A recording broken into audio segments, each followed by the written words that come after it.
saiu do Cruzeiro sem nenhuma fama, a torcida nem aí para ele.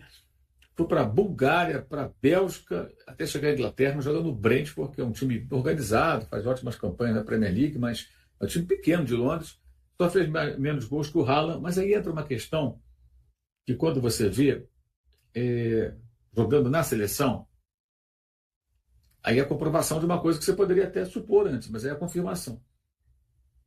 Ele pode ser bom para o Brentford, ele poderia ser bom em algumas equipes aqui no Brasil, mas talvez não seja o cara para jogar na seleção brasileira, onde o nível de exigência é mais alto, de um atacante com mais recursos. Eu estou vendo uma carga muito pesada em cima do Igor Thiago. Ou seja, eu sei que a turma está batendo muito nele. É porque ele é fácil, né?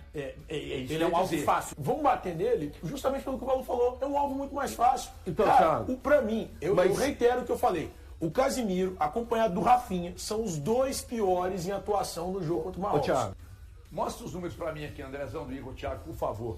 Expectativa de gol dele estava quase que igual a expectativa de gol numa cobrança de pênalti. O Gabriel me passou isso ali fora agora. Ou seja, eu sei que a turma está batendo muito nele. É porque ele é fácil, né? Ele é um alvo fácil de ser. Porque é mais fácil você bater nele. E, gente, realmente, quando a bola chegou, ele não conseguiu guardar. E aí foi o segundo jogo consecutivo que ele foi mal. Mas, se o Carlo Ancelotti bancar o Casemiro contra o Haiti, ele tem que bancar o Igor Thiago também. Porque se tem um jogo pro Igor Thiago deitar, é contra o Haiti. Só que eu não sei se ele vai fazer, sabe por quê? Exatamente porque o Valu fala, ele tem razão. O Casemiro é o chefinho e esse aqui é subordinado. Não, mas o HG, e aí é um contexto muito diferente, que é uma relação de confiança que existe do Ancelotti com o Casemiro.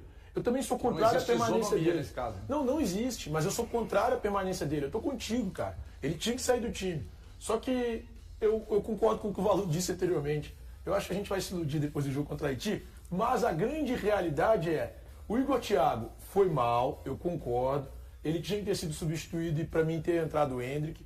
Só que vamos bater nele justamente pelo que o Paulo falou. É um alvo muito mais fácil. Então, cara, para mim, eu reitero o que eu falei. O Casimiro, acompanhado do Rafinha, são os dois piores em atuação no jogo contra o Marrocos. Porque a gente tem algum tipo de expectativa em relação aos dois. O Casimiro, eu olho pro Casimiro e falo, pô, um cara que foi bem no Manchester United. Eu olho pro Rafinha e falo, pô, um cara que quase foi o melhor do mundo há 2 temporadas pelo Barcelona. Então eu tenho expectativa sobre os dois. Se esses dois entram em campo e pipocam, cara, desculpa. Eu tenho que apontar para esses dois. Eu não posso apontar pro Igor Thiago, que por melhor que seja, ou que seja pior, enfim. O pior que seja, melhor que seja, independentemente da sua avaliação, é um cara que está estreando na seleção, novo, tem 24 anos.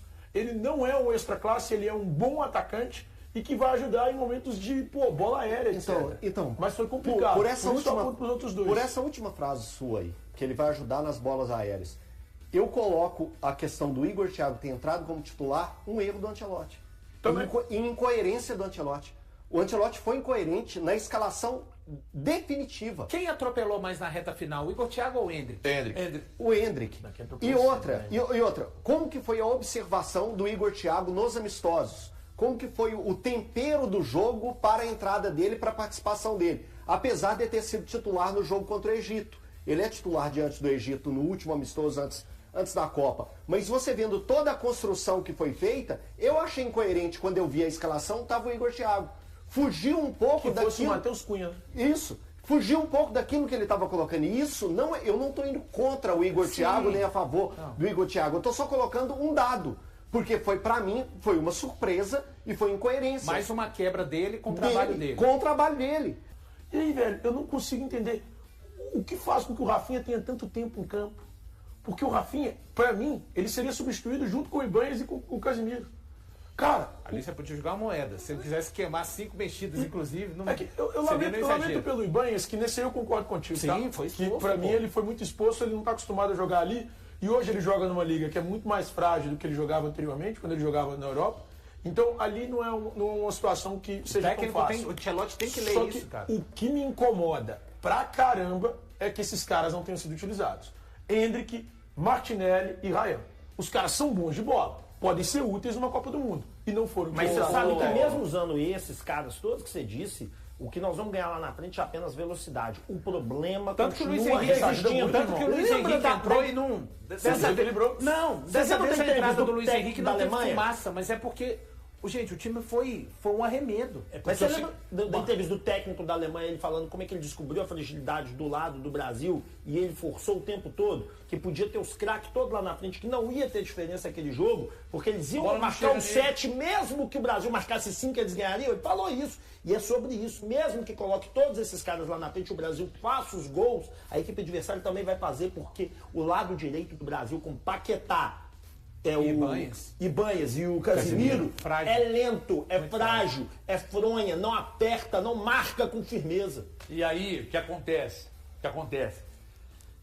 Numa Copa que me chama a atenção, mas muito mesmo, de ser uma Copa extremamente física. Mas você esperava algo diferente? É louco, mas do jeito que tá, me assustou. Eu me assustei com os Estados Unidos. Me assustou, porque uma coisa você vê, por exemplo, quando você vê um jogo da Premier League, um jogo que é muito pegado, quando você vai na Liga, quando você pega uma fase dos grandes na Liga dos Campeões, é um jogo pegado e tal. Mas na Copa do Mundo, cara, eu tô vendo o Curaçao correndo pra cá, mas correndo tá certo, não interessa, porque falta qualidade, porra. Eu tô falando de correr, de jogar o jogo. Olha o que a Austrália fez com a Turquia era a favorita, eu pedi na KTO, inclusive. Trintinha. Suécia na Tunísia. A Suécia, gente, a Suécia atropelou a Tunísia, me ajuda aí, ué. Então, é muita força, é muita velocidade, é muito físico, e o Brasil peca exatamente. O Brasil, que já não é tão organizado, tem 13 jogos que o homem está ali, a gente peca muito no aspecto físico, mas muito, e aí junta, taticamente, nós não estamos bem. O aspecto físico nós estamos muito abaixo. Você viu, está lá no meu Instagram, vê o que o Boadi fez com o meio-campo do Brasil. Ninguém conseguiu pegar o cara. O Paquetá recompondo, trotando.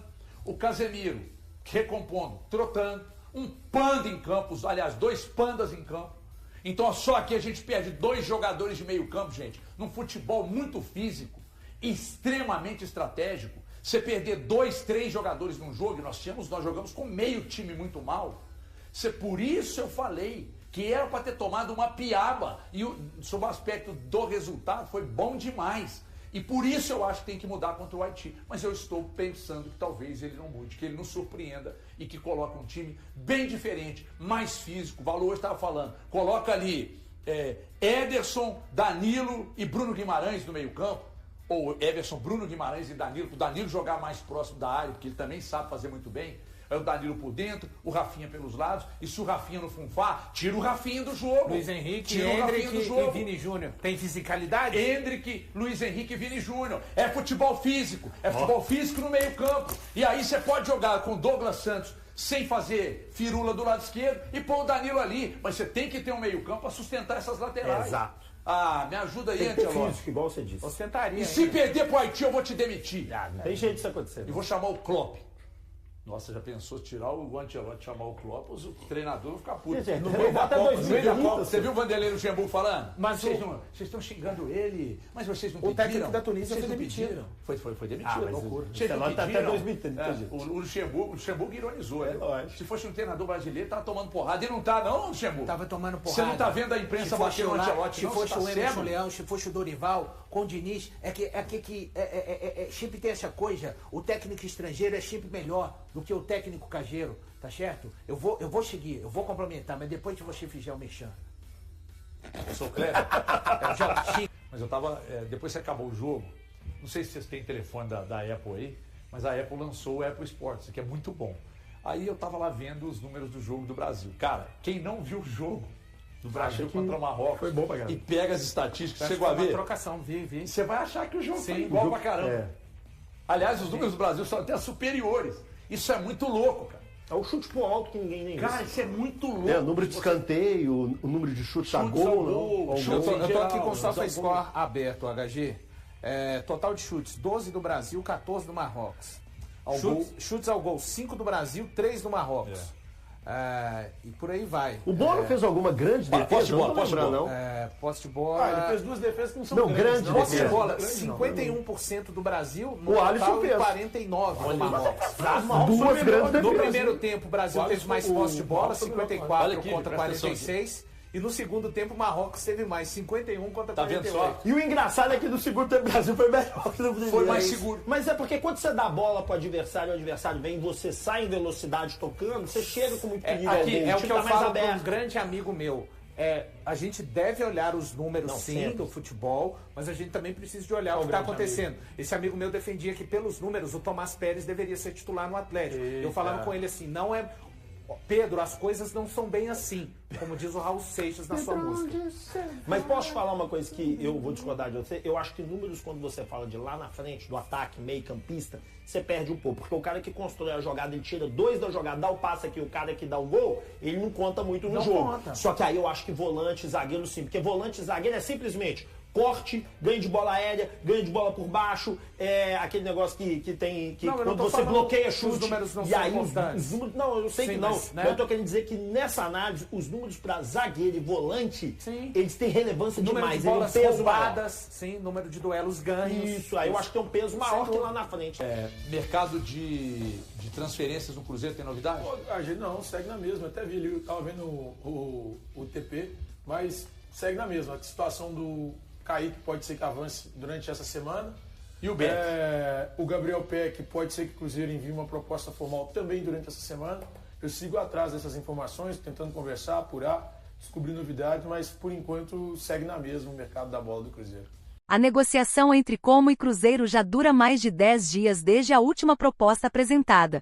Apesar de o clube italiano ter alcançado os 15 milhões de euros pedidos pela equipe mineira, alguns detalhes ainda impedem a conclusão do acordo. Entenda o que ainda precisa ser resolvido. As tratativas entre os dois clubes começaram no início do ano e chegaram a ficar próximas de um desfecho positivo. Com o encerramento da temporada europeia, o Como retomou o interesse e, nas últimas semanas, intensificou os contatos tanto com a diretoria celeste quanto com representantes do jogador. Há cerca de uma semana, o Cruzeiro deu aval à proposta encaminhada pelos italianos. A diretoria considera importante realizar vendas nesta janela de transferências para equilibrar as finanças. E Kaique é atualmente um dos atletas mais valorizados do elenco e que desperta maior interesse do mercado. Entretanto, mesmo com a aprovação inicial, ainda existem divergências financeiras relevantes. Uma delas envolve a comissão solicitada pela empresa responsável pela carreira do lateral. O valor pedido é visto como elevado pela diretoria do Como, que entende já ter atingido seu limite de investimento para contratar o jogador. Com isso, italianos e Cruzeiro trabalham juntos para encontrar uma solução que viabilize a operação. Outro ponto que dificultou o avanço das conversas está relacionado aos direitos econômicos de Kaique. O atleta detém 20% do próprio passe e, inicialmente, a intenção do Como era adquirir 100% dos direitos. O Cruzeiro, porém, busca manter uma participação ou garantir compensações em uma futura transferência. Apesar desses impasses, tanto a questão da comissão quanto a divisão dos direitos econômicos são consideradas solucionáveis pelas partes envolvidas. Além disso, ainda existem pendências relacionadas ao próprio jogador. Embora o empresário de Kaique tenha demonstrado apoio à negociação e o Cruzeiro tenha interesse na venda, alguns ajustes precisam ser feitos. O lateral esquerdo passou férias na Europa e retornou recentemente ao Brasil, participando mais ativamente das conversas. A proposta salarial apresentada pelo Como é superior à feita em janeiro, mas ainda não alcança os valores desejados pelo atleta. Nos últimos dias, o staff do jogador também intensificou o diálogo com a diretoria cruzeirense e reforçou que Kaique continua disposto a ouvir uma proposta de renovação contratual. O vínculo atual vai até dezembro de 2027, e o Cruzeiro havia planejado discutir uma extensão durante a pausa para a Copa do Mundo. No entanto, diante do interesse do Como e da possibilidade de venda, as conversas sobre renovação ainda não avançaram.